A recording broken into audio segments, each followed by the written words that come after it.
नमः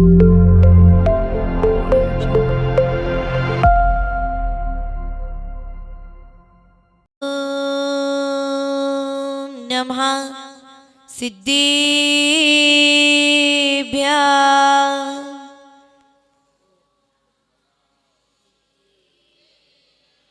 ओम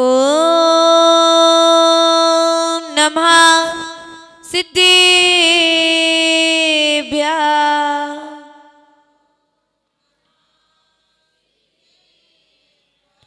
ओम नमः सिद्धिभ्यः।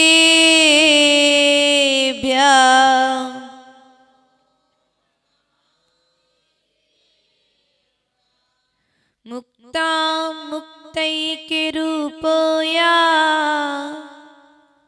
कर्मभिः संविदादिना अक्षयं परमात्मानं ज्ञानमूर्ति नमामि तम्। गुरुवापान्तिनो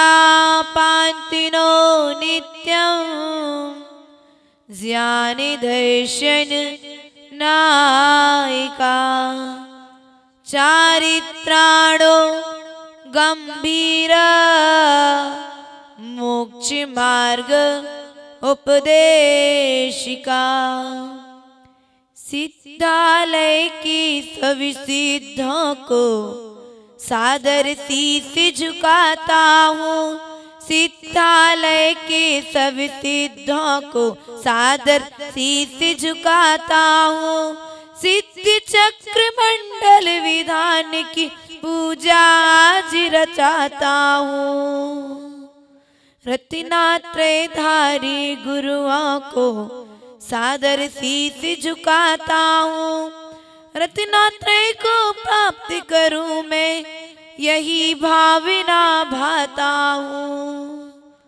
बोले आदि ब्रह्मा आदिनाथ भगवान की, देवादिदेव शीतलनाथ भगवान की, चैतन्य चमत्कारी चित्तमणि पारसनाथ भगवान की, वर्धमान शासनायक वर्धमान स्वामी की, परम पूज्य आचार्य भगवान 108 विभव सागर जी महाराज की, द्वादशांग जिनवाणी माता की, चलिए परम पूज्य श्री छुल्लिका श्री सिद्धिमती माता जी की। प्रिय आत्माएं, चलते हैं माँ जिनवाणी की गोद में बैठ करके पुनः रसास्वादन प्रारंभ करते हैं।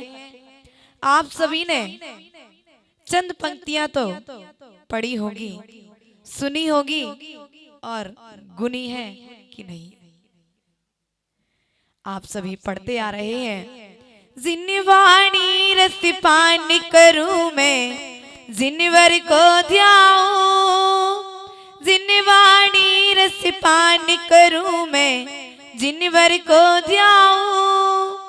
आर्यजनों की संगति पाऊं व्रत संयम चाहूं। गुणी जनों के सद्गुण गाऊं जिनवर यही वर दो। मेरा अंतिम मरण समाधि तेरे, मेरा कि तेरा, मेरा अंतिम मरण समाधि तेरे दर पर हो। प्रिय आत्माएं, हम सभी भगवान जिनेंद्र देव की छत्र छाया में विराजमान है और हमारे सौधर्मेंद्र परिवार ने, महेंद्र परिवार ने, कुबेरेंद्र परिवार ने सबके भोजन की व्यवस्था कर दी। लेकिन हमारी माता जी ने आप पुद्गल का भोजन करा रही हैं, लेकिन आपके चेतन के भोजन की व्यवस्था जिनेंद्र प्रभु के दरबार में चल रही है। प्रिय आत्माएं, आप प्रतिपल ज्ञान आहार का कर रहे कि नहीं कर रहे? कहीं सो तो नहीं रहे? यदि इस आहार को करते समय, ज्ञान आहार को करते समय यदि आपकी झपकी लग जाए, एक शब्द चूका कि पूरा अर्थ गड़बड़ हो जाए। इसलिए ध्यान रखना है, भगवान जिनेंद्र देव की अर्चना करना है, जिनेंद्र देव की पूजन करना है। लेकिन किसके साथ? आपके घर पर यदि कोई आ जाए तो कौन सा रस पिलाते हो? गन्ने का? हमारी कुबेर इंद्राणी पहुंची, माता जी अनार का जूस ले लो। आप अनार का जूस पिला रहे हो, लेकिन आचार्य भगवान कहते हैं कि आप हमारे तन को स्वस्थ रखने के लिए आप गन्ने का जूस दे रहे हैं, अनार का जूस दे रहे हैं। लेकिन आचार्य भगवान कहते हैं यदि चेतन को पुष्ट रखना है तो जिनवाणी के रस को निरंतर पीते रहो। यदि जिनवाणी का रस पीते रहोगे तो कभी अस्वस्थ नहीं हो पाओगे। जीवन में जिनवाणी का रस श्वास श्वास में हो। आप आचार्य भगवान समंत्रभद्र स्वामी कहते हैं धर्मा मृतम सतृष्णा। क्या? धर्मा, सौधर्मेंद्र जी, धर्मा मृतम सतृष्णा। धर्म को तृष्णा के साथ पियो और पिलाओ। किसको? धर्म रूपी अमृत को तृष्णा के साथ स्वयं भी पियो और दूसरों को भी। अब धर्म करने के लिए जिनवाणी रस को पीने के लिए कब कब पी सकते हो जिनवाणी के रस को? दिन में, रात में, सुबह, शाम, दोपहरिया, कब कब? जब चाहो जब पी सकते हो। यदि जिनवाणी माँ के पास बैठोगे तो जो आप भोजन कर रहे हो इस शरीर के पोषण के लिए, तो माँ जिनवाणी कहेगी रात में नहीं खाना, पाप लग जाएगा, ज्यादा मत खाना, बीमार हो जाओगे। लेकिन जब जिनवाणी के रस को पियोगे तो कभी बीमार नहीं होगे, हमेशा स्वस्थ ही रहोगे। जब चाहो इसे तब पी लो और पिला दो। जिनवाणी का रसास्वाद अपने जीवन में प्रतिपल होते रहना चाहिए। अब जब तक हमारे जीवन में जिनवाणी का रसास्वादन चलता रहेगा तब तक मैं स्वस्थ रहूंगा। और जहां मेरे हाथ से जिनवाणी छूटी, जिनवाणी का चिंतन छूटा, मैं आप यहाँ पर अर्घ चढ़ा रहे थे। चिंतन से व्यक्ति बीमार हुआ करता और अपने चिंतन से व्यक्ति स्वस्थ हुआ करता है। हमारा जैसा चिंतन होगा। आपने कौन से नंदन का उदाहरण लिया था भैया जी ने अभी? बैसाखी गधा कहा गई थी। बैसाखी नंदन का उदाहरण आप लोगों के बीच में आया था कि वह जीव गधा अपनी गलत धारणा में जी रहा है, इसलिए वह दुबला होता जा रहा है। क्या है? कहीं हम अपने जीवन में गलत धारणाएं तो धारण करके नहीं रखे हैं। आपने शरीर की शोभा के लिए अलंकारों को धारण करके रखा है, लेकिन मात्र शरीर की शोभा से क्या आप अपना कल्याण कर पाएंगे? हमें अपने चेतन का श्रृंगार करना है और चेतन के श्रृंगार के लिए बाहर के पुद्गल की वस्तुओं की आवश्यकता नहीं है, जिनवाणी के वचनों की आवश्यकता है।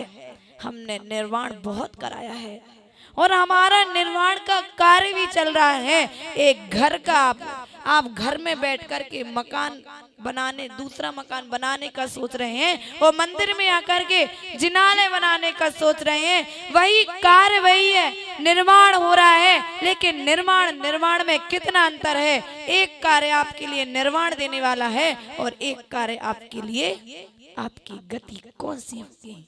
इसलिए कार्य वही है, मात्र हमें करने के तरीकों को बदलने की आवश्यकता है। यहाँ पर हमें प्रतिपल विचार करना है कि मेरे कार्यों के द्वारा मुझे कहीं नीच गति का वंद तो नहीं हो रहा है। अपन कर्म प्रकृतियों पर चल रहे थे, कहीं मैं पढ़ नहीं पा रहा हूँ। हमारी कुबेर इंद्राणी जी आई, माता जी याद नहीं होता हमको। पूर्व में आए, मैंने कहा समाधि भक्ति याद करना है सबको। माता जी हमको याद नहीं होती। और हमारी अहिंसा श्री माता जी से पूछ लो, जिनसे सहस्रनाम अभी पूरा याद कर लिया, आपसे बड़ी है। पुरुषार्थ करो, चिंतन अपना दौड़ाओ। आप जिस ओर दौड़ते हो उस ओर आपको आपकी मंजिल मिल जाया करती है। तो प्रतिपल विचार करो कि मैं किस भूल में जी रहा हूँ। व्यक्ति चाहे तो जो कार्य चाहे वो कर सकता है, लेकिन आत्मबल मजबूत होना चाहिए। आत्मबल को प्रतिपल बढ़ाते रहो, कार्य छोटा हो या बड़ा हो। कार्य छोटा हो या बड़ा हो, लेकिन आत्मबल और भावना यदि सदा बड़ी रहेंगी तो छोटा कार्य भी बड़े रूप में परिवर्तित हो जाएगा। इसलिए अपनी भावनाओं को सदा बड़ा उच्च करके रखना, जिससे आपके जीवन में वह ऊंचाई प्राप्त हो जाए। इन ऊंचाइयों को पाने के लिए हम कितना पुरुषार्थ करते हैं, लेकिन उस ऊंचाई को पाने के लिए हमने पुरुषार्थ किया कि नहीं किया? हमारे सौ धर्मेंद्र जी ने पुरुषार्थ किया, आप सभी से ऊपर बैठ रहे हैं, समूसरण लगा करके बैठे अपना।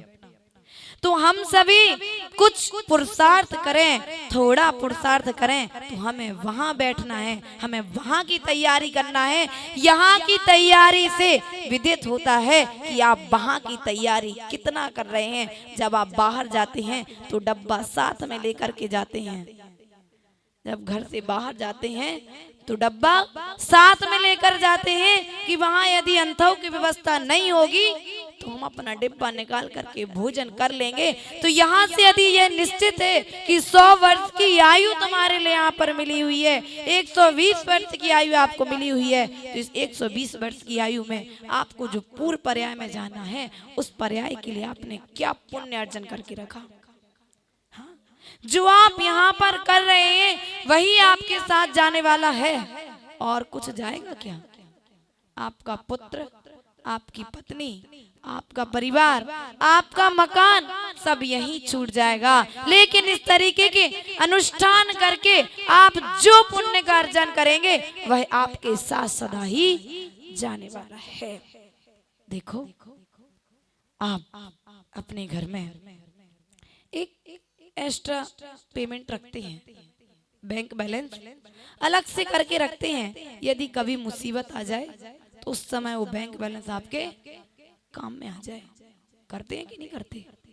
तो कभी मुझे इस घर को जब छोड़ करके जाना है, जो मैंने मनुष्य गति रूपी कमरा किराए से लिया हुआ है, इस कमरे को छोड़ करके जब मुझे जाना है तो मैं क्यों ना श्रेष्ठ कमरा अपने लिए सिलेक्ट करूं, इतना पैसा इकट्ठा कर लूं कि मुझे अभी पंचम काल में सिद्धालय जाने नहीं मिलेगा, सिद्ध बनने नहीं मिलेगा, तो कम से कम मुझे नरक और त्रियंच और निगोद का कमरा तो ना मिले।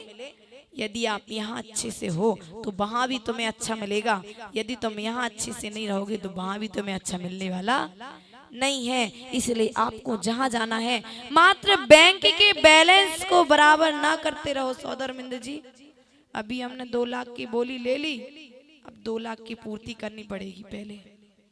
ये मात्र मत करते रहो, आगे हमें पुण्य हमारा कितना घटा है। यदि मैं श्रावक हूँ तो मैं निरंतर घर में बैठ करके यदि कुछ पाप क्रियाएं भी हो रही हैं तो मुझे उस पाप क्रियाओं को काटने के लिए, जो कर्म बंद किया है उनको काटने के लिए, बराबर बैलेंस में लाने के लिए हम पुण्य की क्रियाएं भी करना आवश्यक है।